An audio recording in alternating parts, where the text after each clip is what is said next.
The following is a Comfortably Zoned Radio Network production.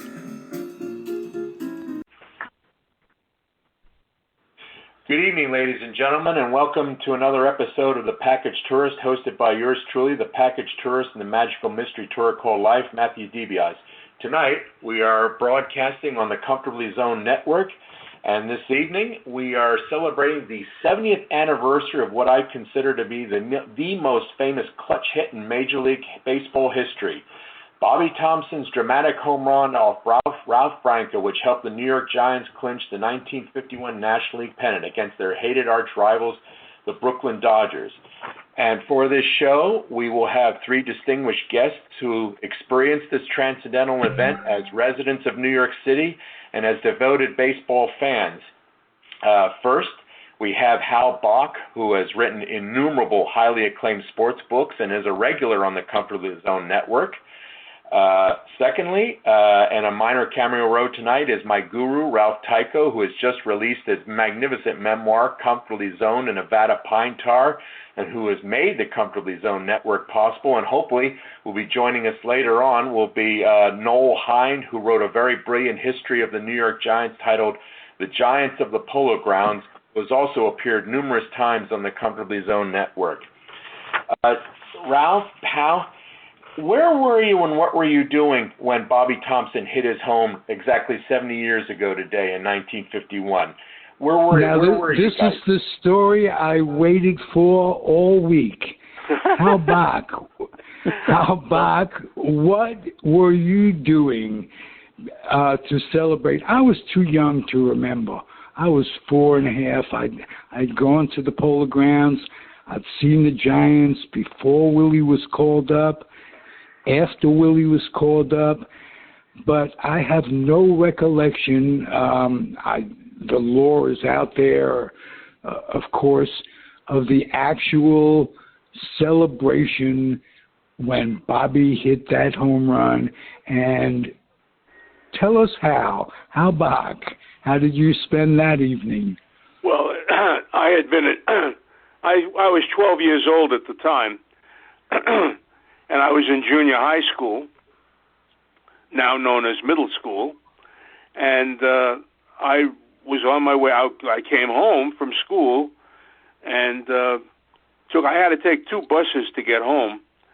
And I walked in the house, and my dad was in the kitchen listening to the radio, listening to Russ Hodges on the radio. I was very annoyed. First of all, our television was on the blink, so I couldn't watch. And second of all, I knew that the Giants were losing, and here we had come this long road from 13 and a half games behind in August, and we had caught the Dodgers in the last weekend of the season, and now we were going to blow it. We were going to lose the pennant, and I was very annoyed. So I went into the living room. We had a little 3-room apartment, and I sat down, and I started reading the newspaper, which was something I always did. I love newspapers. I still do. And I started reading the newspaper. But in the background, I could hear the broadcast from the kitchen. My dad was listening. And I realized that they were rallying. I heard Alvin Dark get a hit. I heard Don Mueller got a hit.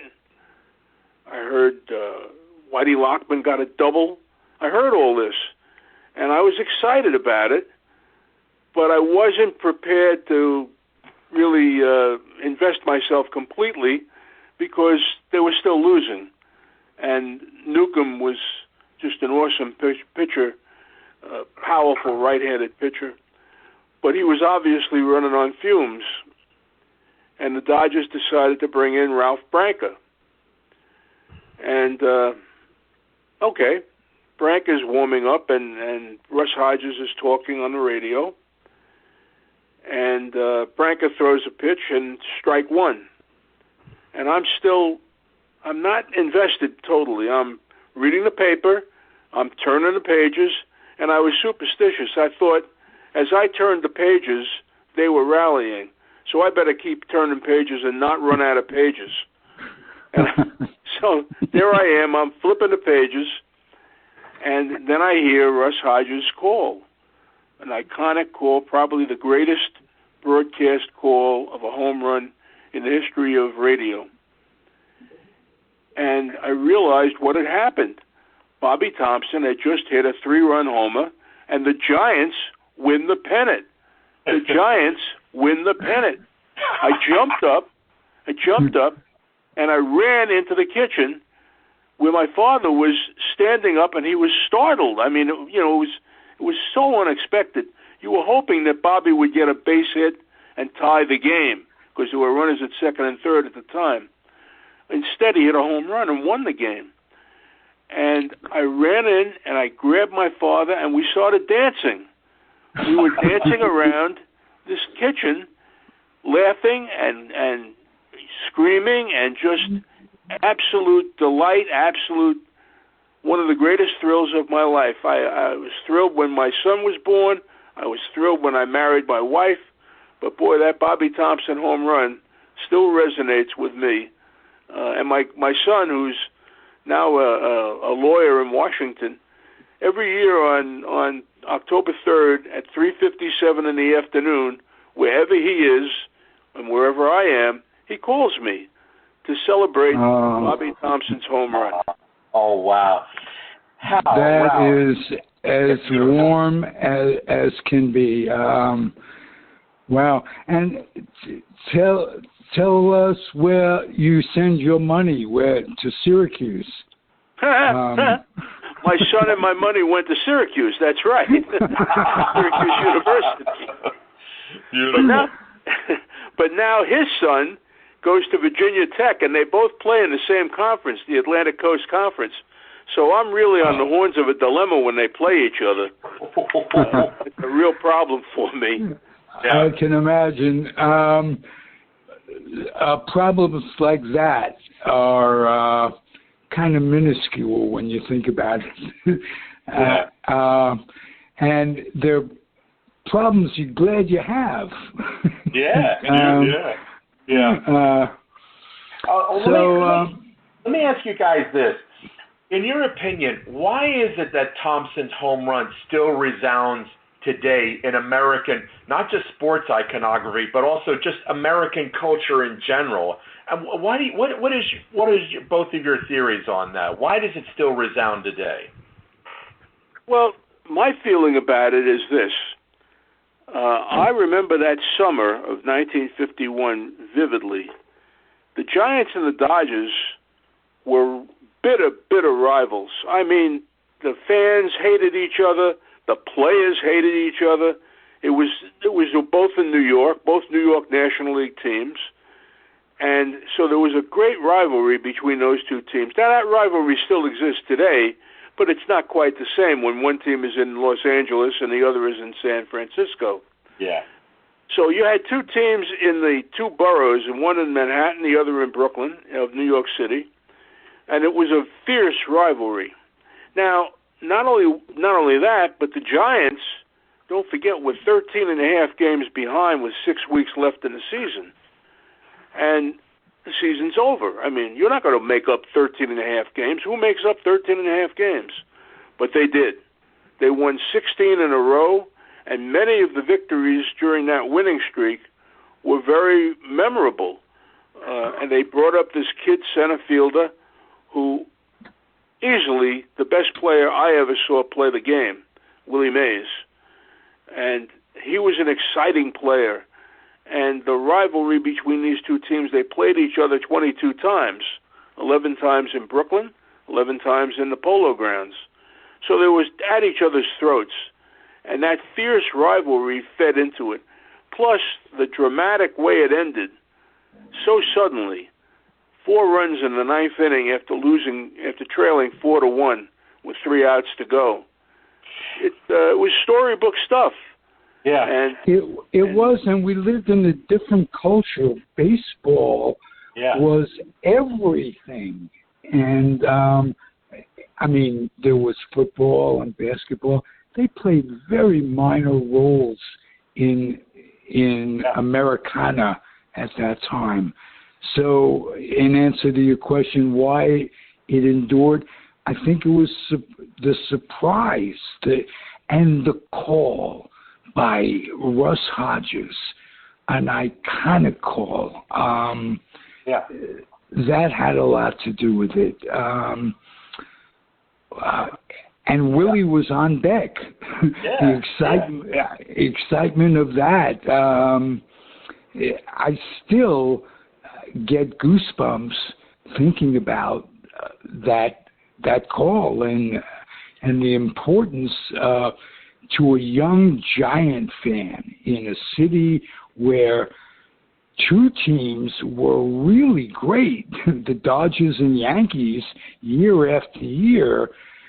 This was, along with 54, and it was one of the few, by comparison, great things to happen to the Giants, and a kid can draw on that standing by the candy store arguing baseball. I wonder, Hal, if you ever debated baseball with your friends that way. Absolutely. One of the great arguments of that era, 1951 and thereafter, was who's the best center fielder, Duke Snider, Mickey Mantle, or Willie Mays? Yep. And you could argue from now until tomorrow. I mean, all three of them are obviously Hall of Famers, and the Dodger fans thought that Snider was the best. The Yankee fans were convinced that Mickey was the best. And I could tell you up and down, Willie Mays, the best player I ever saw play the game. So, I mean, those arguments could go on into the night. If you didn't have to go upstairs and have dinner, you could just talk forever, you know? And that played into it. It was a different time in New York. I mean, the Mets are a nice team. They're friendly fellows, but they're the little brothers to the Yankees.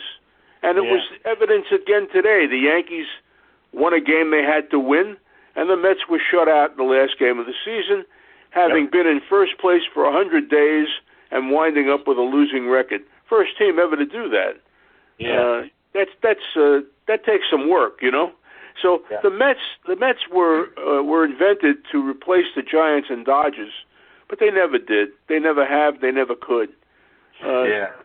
That era of New York baseball, from the mid '40s till the late '50s, when the Dodgers and Giants left town, you can't replicate that. I mean, it was every year. It was just great baseball, great arguments between the fans. It was a wonderful time here in New York.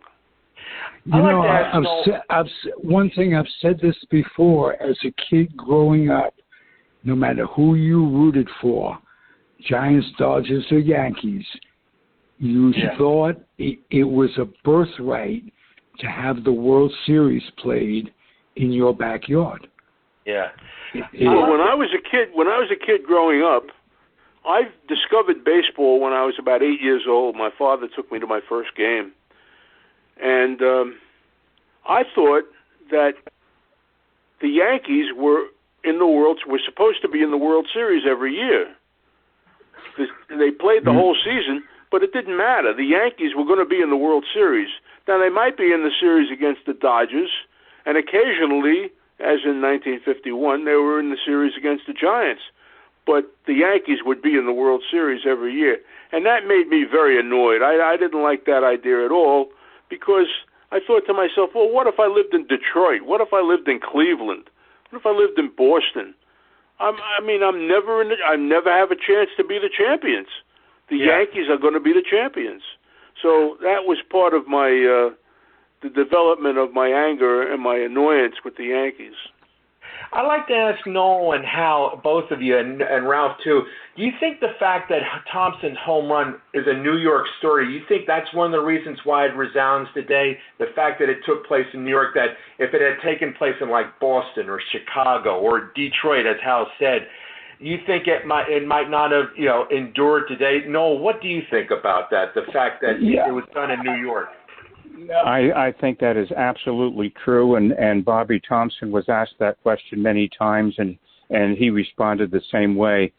It was part of, let's face it, New York was the cultural capital of the United States. It might not have represented American culture, but it's where television was. It was where the media was. It was where the radio networks were. And there were three teams out of 16 teams were New York teams. And it was recorded, and then it was disseminated all over the country on records and in newsreels. It's sort of like, think about World War II and how many images there are of New York from World War II, sailors on leave, the victory parades in 1945. New York was the fabric of the United States at the time, and because this was a huge New York event, it became a huge American event.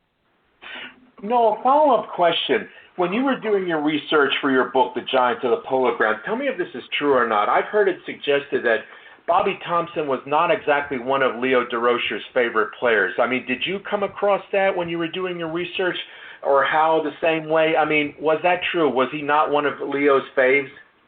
Well, I have heard that one after the fact, but I never really encountered anybody saying that.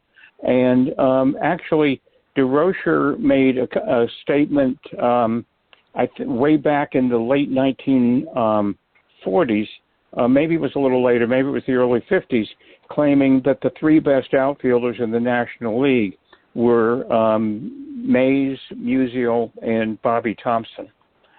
So I never heard him. I never heard him say anything derogatory about Thomson, but I might have missed it.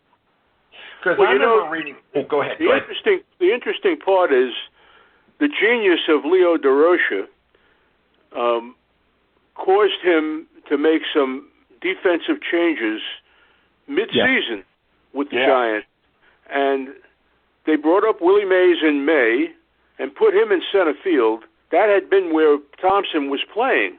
And they moved Bobby into third base. Now, he had no business playing third base. He was not a third baseman. He was not an infielder. But they needed his bat in the lineup, and they put him at third base. And he found a way. He managed to get through it. They also moved Whitey Lockman from left field to first base and put Marty Irvin, who had been in first base, in left field. Now, this was all Durocher. He was a strategical genius. He was a terrific manager. And so did he like Bobby Thomson? I don't know if he liked him, but he put him at third base, and Bobby did the job.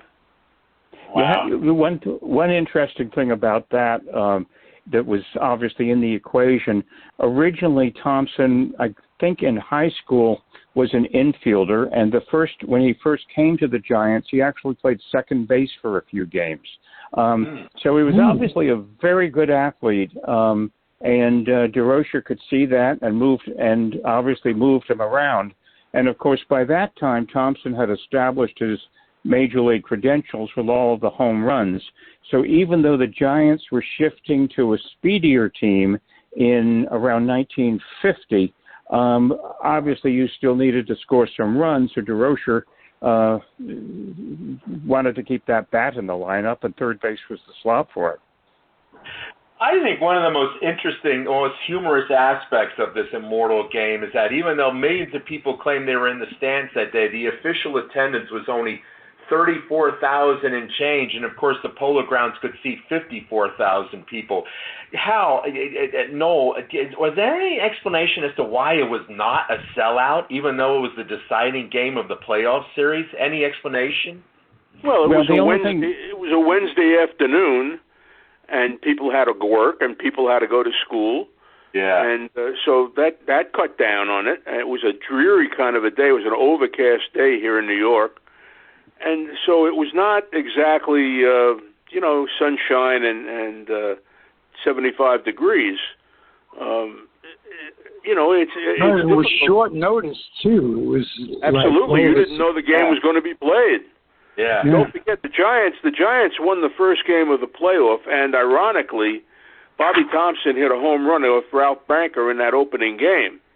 So you have to wonder what Chuck Dressen was thinking about when he brought Branker in to face Thomson again. Whatever he was whatever he was thinking about, I've never understood it. Why would you bring in Branca to? I mean, this has been argued for years and years and years, and the whole thing, wasn't he saving Preacher Row for the World Series or something like that? Let me give you guys a quote from Sal Magley. Branca complained about that home run, blamed the buzzer system. He really was a kvetcher about having given up the home run. Maybe rightfully so. That's not the point. The point is Magley goes up to Branca one time and says, "Hey, Dago, you should have thrown a curveball." Well, Branca had a great curveball. That's the ironic part of it. Branca was a curveball specialist, and his first pitch to Bobby was a pitch to hit. He gave Bobby Thomson a pitch to hit. Yeah. And Thomson took the pitch. It was a strike.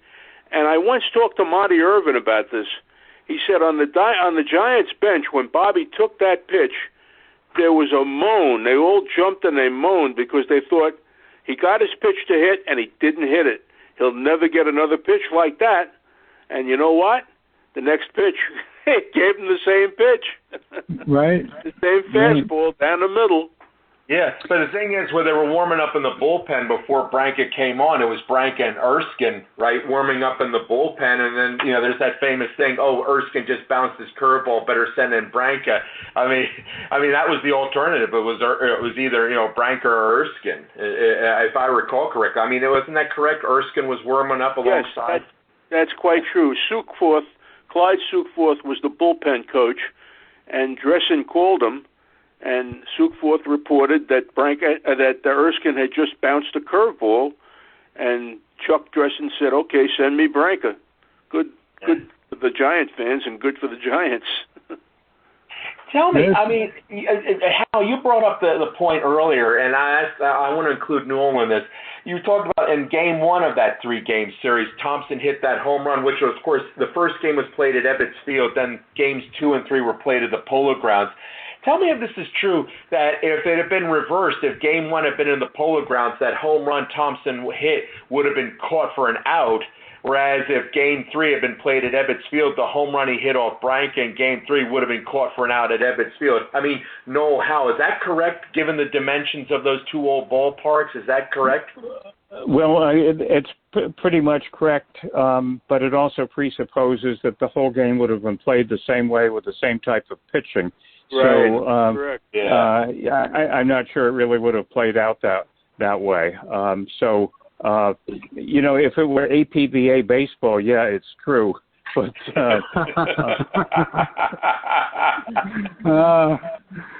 hey guys, let me ask you guys: had Willie gotten to bat in that circumstances? Do you think he was ready for that overwhelming stardom? No, absolutely not. He had a terrific season, but he was at that point in the season in a really bad slump. And here he is, he's 20 years old. He's got to be scared out of his pants at the circumstance. Right. So no, I don't think he would have been equal to the task at that moment. I think he was a frightened kid. Standing in the on-deck circle, thinking to himself, "Please, God, don't leave it up to me." I want to add this, because I read this in the book Miracle at Coogan's Bluff, written by John Kieran, and Kieran asked Willie that, because, of course, it's the famous thing. He was the on-deck circle, and Willie told him, this is like 73, 74 when he interviewed Willie, and Willie said, "I'm glad that I didn't have to do that." He said the way he put it, I think he put it rather trenchantly, he said, "I was scared." As he put it. He said he was glad that he didn't have to face the situation. The way he said it to John Kieran. No, I mean, did you get that same thing too? I mean, when you were doing your research? About Willie and the on-deck circle? How he was feeling? I would suspect he was probably feeling exactly that way. I mean, here's a guy as great as he turned out to be, and impressive as his rookie season was. I mean, come on, anybody 20 years old, Sitting in that situation, you've got to be a little bit scared. Incidentally, a little footnote about Thomson. He played for Jersey City before he actually came up to the big club with the Giants, and apparently his first game in Jersey City was Jackie Robinson's first game in professional baseball. I read that. Yeah, I read that in the Sabre listing. I meant to go back to review it today, but I think that's the case. What primed me to say that was you mentioned scared, because Thomson had been in the Air Force, and then went into organized baseball in 1946 to stay, and he described himself as being, quote, scared, unquote, when he first played for Jersey City, and was really grateful that Robinson was there because Robinson was getting all the attention. And Thomson said nobody noticed a scared kid in center field because everybody was looking at Jackie. Yeah. When we began this broadcast, I stated my personal opinion that I considered what Thomson did the most famous clutch hit in Major League Baseball history. I asked all three of you gentlemen, do you concur with that? Do you think Thomson's home run is the most famous and most greatest clutch hit in Major League Baseball history? Yes or no? All three of you. Yes. Without question. Yeah, and I'd even expand that. I think it is the most famous moment in American baseball. Period. I can't. I would challenge anybody to suggest something further, because again, it was New York. It was when there were only 16 teams. It was the end of a pennant race, and one pitch, one hit changed the entire outcome of an entire season, of a long-time rivalry. Here we are today, 70 years later, talking about it. I don't think anything really comes anywhere close. And of course, it was recorded. There's pictures of it. There's a soundtrack of it. So, yeah. Now, I've seen various people, other sports pundits suggest like Ruth's cold shot in 32 or Carlton Fisk's homer in 75. But the thing is, in my opinion, it doesn't really match up, because when Ruth hit that cold shot, it was a tie game. And when Fisk hit his home run, it was a tie game. And here's with Thomson's home run. They're down by 2 runs. That's a totally different dynamic when you look at the dramatics and the aesthetics of the situation. I mean, at least in a tie game, you may not be winning, but you're not losing as well. Whereas with Thomson, he had no option. He had to get some type of a hit to get those runs in. So I think what Thomson did eclipses Ruth's cold shot or Carlton Fisk's home run. I mean, the only one was Joe Carter's thing with Toronto, but guess what? Joe Carter's home run in the 93 series does not resound like Thomson's home run today, in my view. No. What do you think, gentlemen?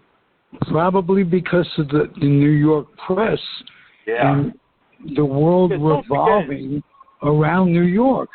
We had about 10 newspapers at that time in this town, and right. I mean, it was the biggest story in the biggest city in America. There's no question about it. Yeah. I would offer one other moment though that occurs to me that might challenge it for being the iconic baseball moment, and that would be Don Larson's perfect game in the World Series. We've never had that before or since. Now, that one I got to see. I got to see the last few innings of that game on television, and whereas I didn't see anything of the Bobby Thomson home run, comparing apples to oranges a little bit. Well, you know why? Because of the suddenness of the Thomson home run. Larson's perfect game built up over 97 pitches over a couple of hours, however long the game took, I don't know. But Bobby's home run, I mean, it was instantaneous. It was just a moment. It happened. Of it. Yes, exactly.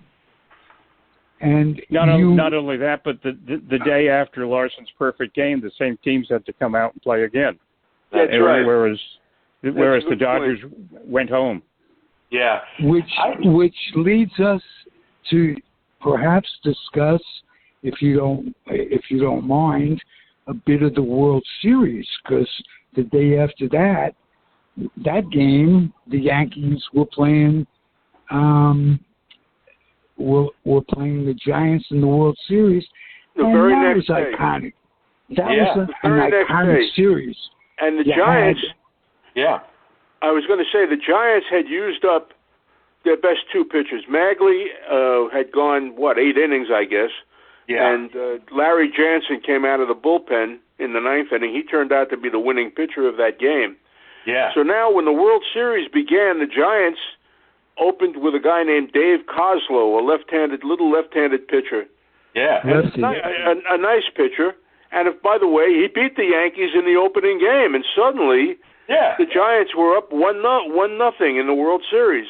Yeah. And the series turned on a rainout. The Yankees were strapped for pitching, and they got a break because I don't remember what game it was. Maybe Game 4 was rained out, and they were able to reset their pitching rotation, and so they won the series in 6 games. Yeah. I remember Marty Irvin stole home in the first game. Yeah. I mean, the Giants had them on the ropes, you know? Yeah. Hey, how about this? 3 blacks played in the same outfield. Henry Thompson played right when Mueller got hurt. That was incredible for the times. And what else happened? Gil McDougall hit that grand slam home run to beat him. Yep. Joe DiMaggio had a double in his last World Series at bat. There, it was his last one, the last one for Joe. And Mickey stepped in the drain on a ball that DiMaggio called him off of that Willie had hit. The irony of those 3 things converging were incredible, and how that affected Mantle for the rest of his career. I think Mantle, all due respect to the man I love, Willie, and the man I think is the greatest ever, had Mantle stayed healthy, God knows what he could have achieved. Yeah. You know, there's another part of this story that we haven't touched upon. Branker obviously was crestfallen to give up this home run that won the pennant for the Giants. There's a famous picture taken by Barney Stein, one of the photographers here in New York at the time, of Branker just sprawled out on the clubhouse stairs, obviously distraught. Yeah. Now, that home run turned out to be an important part of Branker's life, because he and Bobby created a cottage industry. And for many, many, many years, they would make appearances together at luncheons, at dinners, at speeches, at here and there. Yeah. And I'm sure they made a lot of money out of that home run. I'm sure Ralph made a lot of money out of that home run. Probably and more Ralph than he made was an insurance agent. He was an insurance agent in New York. Yeah, and he got appointments and met clients from that. You bet. Amazing that money played a part in baseball even back then, an intrinsic part. I want to ask Noel and Hal. I mean, the story is out that about the Giants were quote unquote stealing signs. Someone had the telescope when they were picking up signs. I mean, is that confirmed? I mean, yes, did that really happen? I mean, were they stealing signs? I mean, that book Echoing Green talked about that. I mean, Noel, Hal, did your own research confirm that? Okay, the first thing I want to say about that is sign stealing has gone on in baseball since the 1800s. That's, if you're not cheating, you're not trying. So sure, everybody stole signs. That's no secret. Yeah. Now, the difference was that the Giants were using an electronic arrangement with a buzzer, or claimed to be using an electronic arrangement with a buzzer system, and they were either they were or they weren't. But let me ask you this: if they were, let's say that the story about them stealing signs is true. They won the first game of that playoff, and then they had an opportunity to win the pennant by winning the second game. In the second game, played in their ballpark in the Polo Grounds, they got shut out by Clem Labine, 10-0. Yeah. Were they not stealing signs in that game? Did they decide to give the Dodgers a break? I don't think so. Yeah. And besides which, if they were stealing signs, and if Bobby Thomson knew that Ralph was going to throw him a fastball instead of a curve or whatever, he still has to hit it. It's still the toughest thing in sports to hit a round ball with a cylinder of a bat. It's not easy, and he had to hit it into the stands. So don't take that away from him. I have to inject one thing. The Giants were accused of stealing signs electronically in 1951, and the Astros were banging garbage cans together in 2020. So we've come a long way, baby. Yeah, come full circle. Hal, Noel, were you two gentlemen ever able to interview Branca and Thomson face to face directly? I mean, if so, either one of you, what was it like talking to those two guys? What are your main memories of those two gentlemen? Go ahead. I'm sorry, Noel. You go ahead. Noel, you go ahead. My response is pretty quick because I never had the opportunity to talk to either of them. But I will simply say that Thomson maintained. I think Bobby Thomson was a man of very, very high character and very honest, and I think he would have admitted it as the years went by. If he had been known what pitches were coming, or if he had been part of the sign stealing, he always said he had no idea what pitch was. He had no forewarning of what Branca was going to throw, and I actually believe him. And if I can add one more point, a late friend of mine named Wally Exman, who edited several sports books, including one with Bobby Thomson, had a very good relationship as editor-publisher with Thomson, and claimed that Thomson always said, even off the record, no, I didn't know what was coming. So, and I have no doubt that the Giants may have been having a buzzer system, but I think that particular play was pretty clean. Yep. Okay. I can tell you that I had occasion to speak to both of them a number of times. And the last time I spoke to them was shortly after this story about the sign stealing had come out. And Ralph was very bitter about that. He believed that the Giants won the pennant because of the sign stealing. Not on that particular play, not that particular home run, but in that stretch run of, they went 37-7, I think, down the stretch to catch the Dodgers. He was very bitter about that. He said, if you want to believe a fable, well, I don't know. I was there. I saw them play. I saw the games. I watched the games, and you lost and they won. I mean, I can't help that, Ralph. It was in all the papers. Yeah, I read about it. That's right. That's right. And when you say all the papers in New York, that's a lot of papers. There were 10 papers in New York City at that time.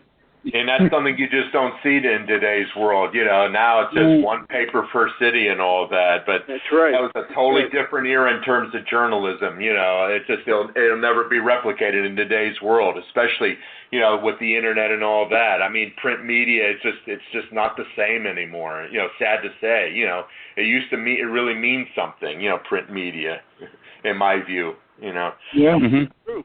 That's true. I think we've covered the waterfront. Noel, Hal, Ralph, I want to thank you so much for being on the show, and it's incredible that 70 years on we're still talking about Bobby Thomson. But then, hey, it's part of American folklore. It's part of American sports culture. And I know that 10 years from now we'll be commemorating the 80th anniversary. And when we do, I want you, all three of you, to be on that show again, and we'll do this all over again. And I want to wish you all a very pleasant evening, and I wish you all to be safe. Okay? Thanks very much. Thank you. Same to you. It's been a pleasure. Thanks for having me. Always a pleasure. Thank you. I'm honored. Great company to be in. Thank you so much. Thank you, and I want to wish everyone a good evening. Get vaccinated, be safe, and wear your mask. Thank you, and good night. Okay. Good night, everybody. All right. The proceeding has been a comfortably zoned network production.